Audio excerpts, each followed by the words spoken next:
Let's hold on real quick. Y'all talking to Mike. We about to start, but like, if she's rolling, why not just get all of this? Yeah. I'm just heavy about getting into rooms because I feel like when, you know what I mean, you're in that room and you have a genuine personality, you know, you meet the right people, you know, you already eliminate a lot of that fluff, you know. Yeah. And what was crazy is that Babyface was with his partner, just walking around, just chilling. And it wasn't until I saw the LeBron podcast and I saw Babyface on it, I was like, yo, that was Babyface. Wow. That was right. I didn't even know. So you how did it feel? Because you were there, Yeah, right? How was yeah. it? Like it was crazy. I was just walking, and then Jalen Rose to my right, Queen Latifah So you to the did left. you see the show? Nah. Oh, okay. So they actually put me outside. Oh, they put you outside. Yeah, Okay, yeah, so okay. I was But you just saw like the people that were pulling up. Yeah. I saw the people that were pulling up. It's pretty cool. Yeah. It was probably just based on the pictures. Is probably one of the most artistic runway shows. So a lot of his textures and his palette for clothing is not heavily colorful. It's just like earth tones.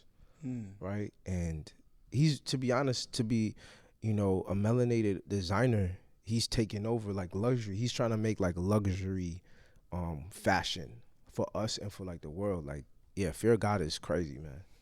Like, you go all over and you see.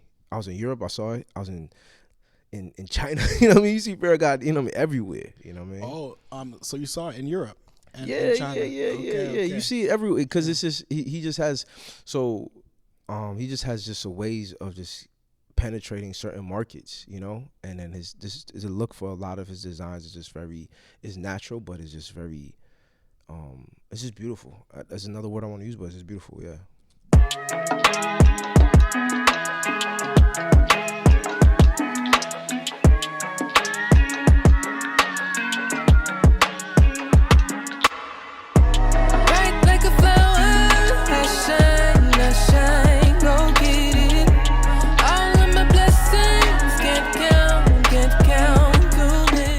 My guy L Dog, man, how you been, bro? I'm good, man. I'm good. That's what's up, man. Yeah. Thank you for sitting down and talking with us, man. What you been on lately? The people want to know, man. What you been working on? Man, well, first and foremost, thank you for inviting me. I feel like it's an honor to be around this creatives that are like powerhouses, like both of y'all.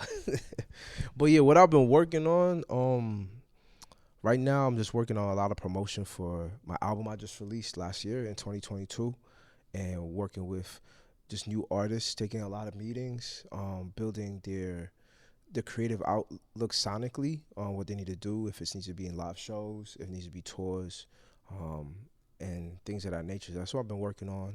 I just had a show with an artist last week in Malibu, and I have a couple of things coming up within the next month or two. So yeah, that's what I've been up to, man. So with this particular stuff that you're talking about, like, what are your goals, short term and long term?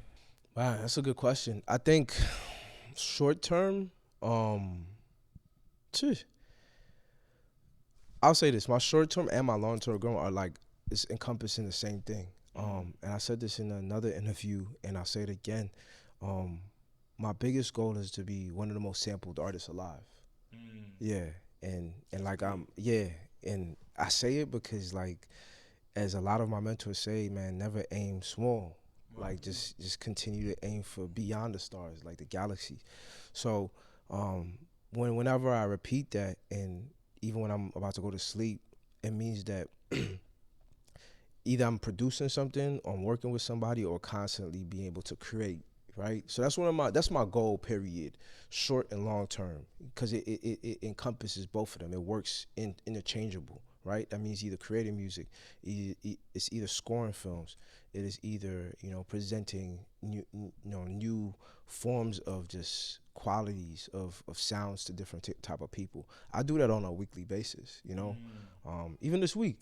I had something that I recorded a couple months ago. I had to send it off to an artist. So it's constantly being like one of the most sampled artists alive.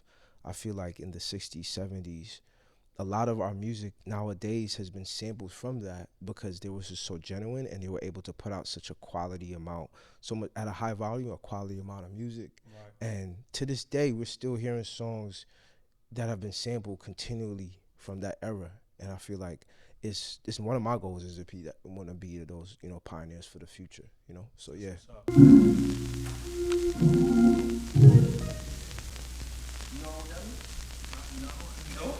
You do? What? You know how to work at Hammond? Nah, I'm a vocalist, brother.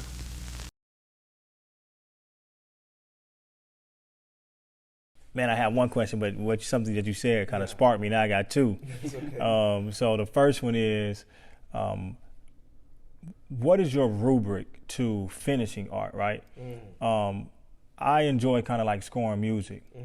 And I was watching this guy the other day. He was painting like this mural. He's actually doing like if y'all are ever near like Pershing, and you might see like this tall building with like a Kobe joint. When he gets done, it's gonna be like the largest, tallest or something to that extent. But anyways, like I'm always in between being in the moment, but then like trying to get it done, because to create like a score, and you talking about all of these orchestral instruments, like that can be tough, or to produce a song, right? You need the drums, whatever it is. Like, so how do you process like finishing something artistically when it can be tedious? Does it come natural? Wow. You know what I mean? That's a powerful question. That's a good question. And I forgot my second one, so we'll just roll with that. That's a great question. I answer it like this. Okay. I personally feel that, okay, some art, it's all right. It's saying, okay, this is it. This is done. This is finished. But there's some other aspects of art that say I can continue. There's a continuum in that. You know, a good example is like one of the songs I released in 2020 during the pandemic. I kind of felt like it was done, but a lot of my friends were like, yo, it's not done. Like, I feel like there's something else. And I went back to the studio, and then I just worked on it continually, and something else came out of that, you know? And it may continue to go on, or maybe just done, you know? But so to answer your question, like, art is, some parts of art, you can say, okay, this is the end, right? This is, it's time for it to be out there. But some art is like, you know what, I can add more to it. But do you ever feel stressed to, if you can add more, do you ever feel stressed to add more and finish it, or are you always in the moment? You know what I mean? Because I think that's like one of my issues sometimes. It's like I'm creating, and when I first create, I'm excited, but when I get back to it Wednesday or Thursday, and if I haven't had the progress that I want, you know, it's almost like sometimes you're rushing against yourself, against trying to move to the next thing. You know what I mean? I think that's. I hear you on that. You know what I mean? I would say this, man, and this is just based from my experience. Like, I hear you on like the time frame thing. It depends on what type of project it is. If it's my stuff, my vision is for it to be timeless, and I know it may just take, it may be short amount of time, or it may take a long amount of time. You know, so I worked on a project. The album I released in 2022. It took probably like 4 or 5 years, right? But some of the songs were done like in a couple of days, right? But it's just being a servant to it, saying like, you know what, I'm okay with stepping away from it right now and maybe not revisiting or revisiting it later. And I've come to peace with that in a lot of things. You know what I mean? There's songs right now that have been released and I'm like, maybe I have to revisit, maybe I have to add more onto. And there are also songs that are like, no, this is done. Right. And I think I think like too, and I have to remind myself, right? You're constantly talking to yourself as an artist, and or athlete, right? But I have to remind myself too, if you're creating something from a genuine place, everybody has a different purpose. You know what I mean? Stevie Wonder might create 50 albums, you know, but Marvin Gaye, honestly, he has multiple albums. But that what's going on, like that, is timeless, and I'm going to that every time. And what he created sustains the world for generations. That's true. You know what I mean? You think about The Office, and you know it can get a little tricky when you're maybe an actor or actress, right? You see Scarlett Johansson and I forgot Captain America's name, but we just call him Captain America. And that's probably part of the reason that he doesn't want to keep doing the movies, right? They want to keep going and growing in their art. But you have some people who, if you look at a show like The Office, if you're Stanley, like, maybe that was your thing. And maybe, like, in The Office was so big that it'll live, forever. So I think sometimes, too, I have to tell myself, similar to what you're saying, like, okay, if it takes 10 years for me to get this one masterpiece, but this one masterpiece, the 10 years that it took me to do this one masterpiece, the fruits of that may be for 60 years, and then I might have 20 things that I did in a short amount of time, but those 20 things were able to feed people, like, in the moment. You're an artist out here in LA right now. Yeah. But let's go back some time. So you were born in Brooklyn. Yeah. So you're a fellow New Yorker. Yeah. Right. Facts. And you came out to LA from New York, and you told me that you were sleeping on a couch, and now you've gotten to the point where now you're speaking the business of music. But I don't think it was always like that. Right. So tell us a little bit about your journey, and then working out here in LA as opposed to maybe a place like New York. That's a good question too, Marcus. I think, man, working out here compared to New York, honestly, it made me grow thicker skin, right? As New York, in LA, like LA made you grow. Yeah. New York, I think we're born with just thick skin because you go through a lot of drama, period, right? But out here, we have to, and I'm not gonna make it politically correct. I'm just gonna be honest about it. LA is a lot of yes people, right? So because of that, you gotta send a confirmation text like, yo, are we confirming on this right now? Right. Because people can just it's I don't want to use negative terminology, but the realness about it is that there's a lot of people that have a lot of options, so they try to find the best option possible, right? So to answer your question, my maneuvering in the business here, I've learned to exude the energy that I want to have it reciprocated back to me. I know who I am, so I'm like, all right, I'm going to be genuine, I'm gonna be honest, I'm gonna be on time, I'm gonna communicate. If I don't get that back, then I just have to set up a boundary right there and be like, yo, that person's not ready for what I have to offer at the moment, And also, and act like more patience with some people, because maybe they're just not ready for that at that time. But yeah, maneuver in this industry, especially in LA, I've learned that just keep my group smaller, work with the people that I love and care about, focus on people that are focusing on me, so I can water them as they water me. And within that, you just learn how to maneuver throughout the industry, this industry here, yeah. God is speaking, and we're going to get back to, like, maybe, the path when you first came here. I think it's a lot of first people here, right? But, man, God is speaking because, like, I feel like you confirming my theories, and I talk to a lot of people who maybe don't live out here, maybe wanting to live out here, and I'm here. Yeah. And I've come to a conclusion that, like, LA is a lot of pockets. Yeah. Right? It's like a house. If I went to your house right now, we probably gonna go to the living room. You want some water, whatever. You know what I mean? If I go to my aunt's house and she just got a new house, she might be like, Justin, come back here real quick and grab this out my drawer. Like, I'm in her bedroom. You feel what I'm saying? So it's just like, LA is a house, and you got all these pockets, all these rooms, and people are trying to get to different rooms. But the thing is, too, is like, when you get to certain rooms, sometimes you find out that room that was in the hallway got a whole bunch of stuff in it, and maybe you didn't even like want to be in that space. You know what I mean? But I also think that, it's important, man. I'm glad I needed to hear that, right? That when you talked about understanding what it is that you want, who you are, and being sure in that so that you reciprocate that type of work. I think, yeah, you hit a lot of pointers in what you just said. And I think we talked about this earlier, it's just knowing the goal, having the goal in mind, and having that vision, and just going after it like hands down, no matter what. And God will really provide a way, you know, if you're vigilant at going after that goal. You know what I mean? Of course, you're gonna go through different pathways. Right. You know, you may meet Nas, right? You may meet, right.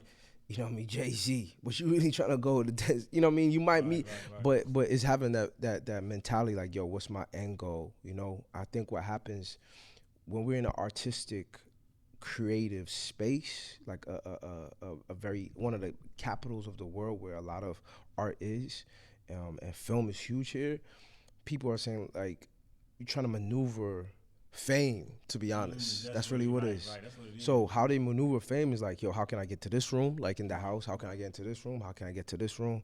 You know what I mean? I see this a lot with a lot of artists. Like we want to be musicians, but also we want to act, or we want to be in fashion. You know what I mean? I understand art is a big umbrella, but we have to be focused. We have to be a master of one, not a master of all. Like a master of one, not jack of all trades, you know? Yeah. And I think when we start doing that, we do ourselves like the true service. We don't do ourselves a disservice for being in multifaceted situations, you know? Yeah.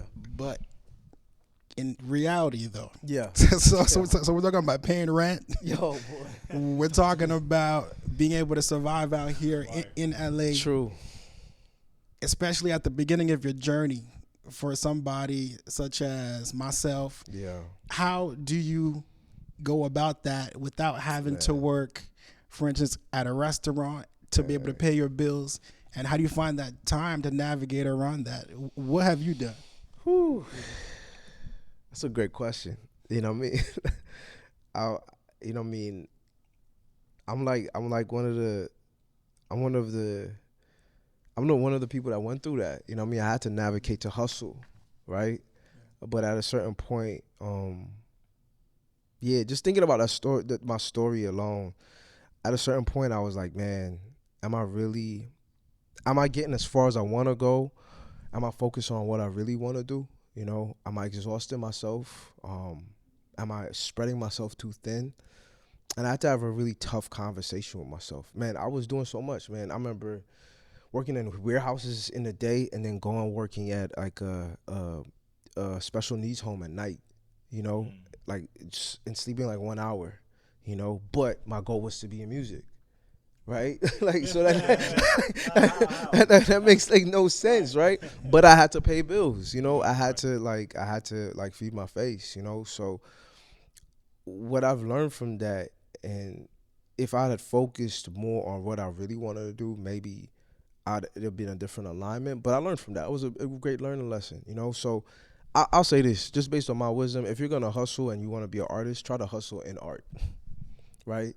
You know what I mean? I'm not trying to make it super profound, but like, yeah, if I want to come out here and be a musician, then maybe pick up a church gig, right? Or maybe work at something that kind of what you're doing, man. Like, stay within the art. Like, don't go out and you're being a musician and say, all right, I'm gonna go work in the hospital and like do something. Like, yeah, try to stay within that. Yeah. It's like you're gonna be working at the hospital. Now you're going to be in the hospital. Yeah, straight up. Like, yeah, just like try to focus on that thing, right? Like, try to focus. Back to your example, you're going into multiple rooms and you're spreading yourself thin, you know? And I understand the hustle, but like really try to focus on like your end goal, you know? Yeah. And when you talk about like the grind, something I heard about you is that you went to Taiwan. Yeah. Because you wanted to work on your jazz piano chops. Wow. Yeah. So tell us more about that. Wow. Yeah. Taiwan holds a special place in my heart, but was probably one of the most humbling places ever. You know, in Taiwan and that part of just Asia, that experience just taught me that I just got to keep humble, man. And the world is super huge, and there are amazing musicians and singers and vocalists all over. And you always have to be on top of your game. What I learned out there is, and this is going to be very vulnerable, but like ego is the ultimate killer to any creative, any part of your art. You know what I mean? That's tough, though. Yeah. That's tough, though, because I feel like I'm one of the most, and maybe this is conceited to say. I feel like I'm one of the most humble people.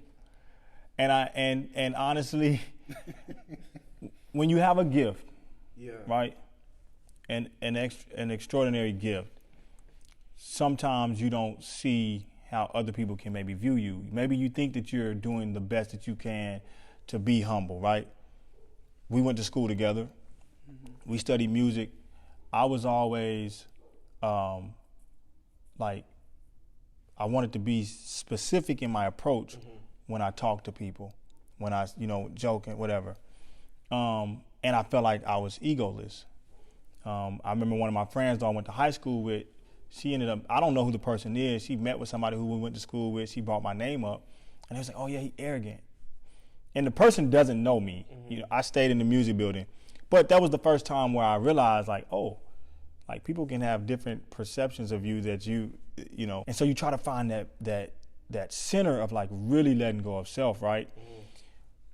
My point is, I didn't really know how much ego existed. Like, even if you're humble, I didn't know how much ego existed until the consistency of praise was taken away from me. Wow, speak on it. You know what I mean? I'm accepting the praise humbly. Yeah. I'm not walking around conceited, but it's still coming. Yeah, I'm over here, like, not even zoning out, but like literally like tapping into what you're saying with ego, and to like bring that with Taiwan. It on my mirror in my bathroom, it says I'm my only competition, right? And what that means is that we live in an age where we see everyone's highlight reel everywhere we go. Yeah. Right? Man. So because of that, we have to like kind of put on to a certain extent, right? If we don't get the accolades and the praise that we thought we deserve, we have to now prove to ourselves or to someone else that we deserve those accolades. Right. But that's all false.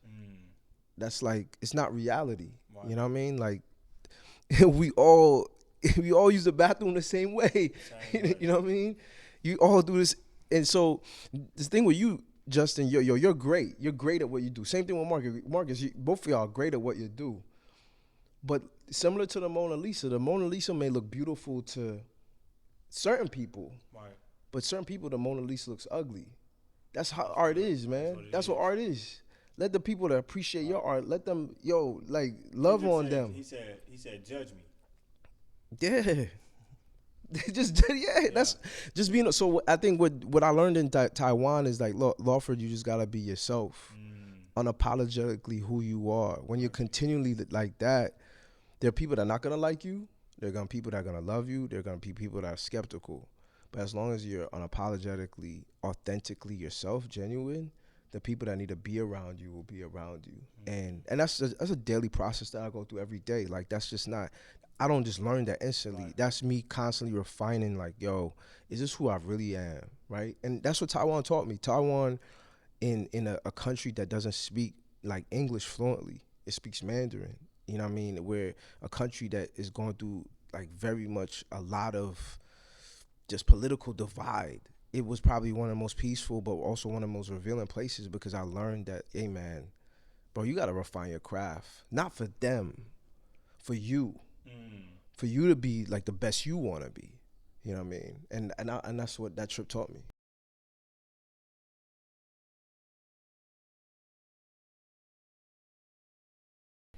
Yo, man. Yeah. Let's get some rapid questions, man. Get out of here. We've been talking. It's been good.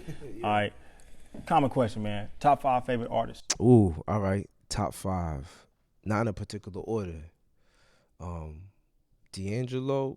That's a good one. Yeah, D'Angelo, Erykah Badu, Jill Scott. I do those. Man, this is a tough one. That's 3. I got 2 more. Ooh.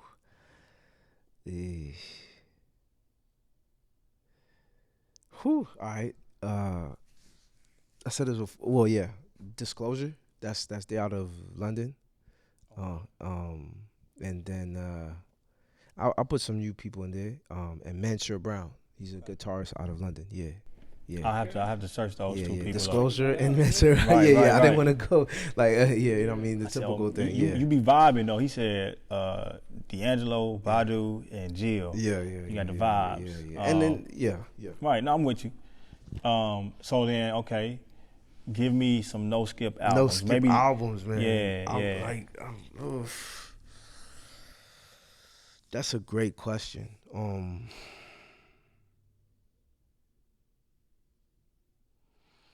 D'Angelo's Brown Sugar was good. You know, that's an album that will definitely grow on you. I listen to a lot of Bilal. Bilal is actually playing in my car right now. Bilal's album. That's from probably like almost 25 years ago. What else? No skip. What's that Bilal song? Is that D'Angelo My Lady or is that Bilal? My Lady is D'Angelo. No, he got Bilal is what's the common one that he has? Oh, he has a couple of them. He has it's gonna come to me. I used to listen to it all the time. I'm not gonna sing it, but he has a lot. He has a lot of songs. Yeah. And then I'll go into gospel. There's a no skip album. One of Ty Tribbett's album, either Victory or Stand Out. Those are two powerful albums, a non-skip. And then trying to think of another one that's non-skip. Yeah, let's go with those three right now. Yeah. What do y'all think about Donnie McClurkin's Live in London? Is that a no skip? That's a classic. I think that's a no skip. That's a classic. Yeah. You gotta remind me some of the songs. I got my mind made up. He has a reggae one on that too. Right. What's the I came. Oh, look. Let me not try to sing it, but just what I believe. Just what I believe. Yeah, that's just for me. Jesus came and did it just for me. That's a classic. Yeah, it's a classic. That's a classic. That's a very good non-skip album. I'm gonna tell you another non-skip album for me. And this is as of recent, and I was plugged into the Cat. We actually not too far from, you know what I'm saying, his stomping grounds. That Nipsey Hussle Victory Lap. Victory Lap. Yeah. Wow. Yeah. And it's so crazy that it's like he made it in this time. Yeah. But it is what it is. It got I can go through that Victory Lap. Yeah. No skips. A lot of people. He had Marshall Ambrosio on that. He had CeeLo Green on that album. Yeah. He has Don Kennedy on Kendrick, that album. There's a lot of people. Yeah, man. All right, last question. How do you want your art to impact the world? Maybe the most important question. I'll say this, man. I want my art to be thought-provoking, right? To help you to feel, right? To bring attention to social matters, social injustice, things where people are not treated, fairly, I just want my art to be impactful where it's not necessarily going to make you feel comfortable, but it's going to bring awareness to maybe things need to change. But also I want my art to make you feel good, make you feel happy, make you feel joy. I just want my art to just invoke feeling, I just don't want it to be like, this is good tasting food. It needs to leave an impact in that way. So I know that was a lot, but that's how I want my art to impact this world. Yeah. My brother. I appreciate y'all, man. Yeah, man. For real. Hold on. We gotta do this. Yeah. Tell us some social things medias. you're doing out here. You saw what? Some things you're doing out here in LA, your social media, let us know. Yeah, so starting in June, I'm the music director for the Poetry Lounge. Plug the Poetry Lounge. On Instagram is the Poetry Lounge SEO. I'm the music director there, so we're about to start a concert series at the Poetry Lounge at the Fairfax High School. It's called the Greenway Theater. So we're doing that starting in June. Other than that, I'm working on some personal shows with my my trio, where we're doing just some abstract jazz, funk, whatever maybe. I'm working on some stuff like that, which is on my social media. That's a good way to push it through. My social media is MentalKryptonite on Instagram. My website is MentalKryptonite.com, and my Twitter is MentalKryp, and that's it.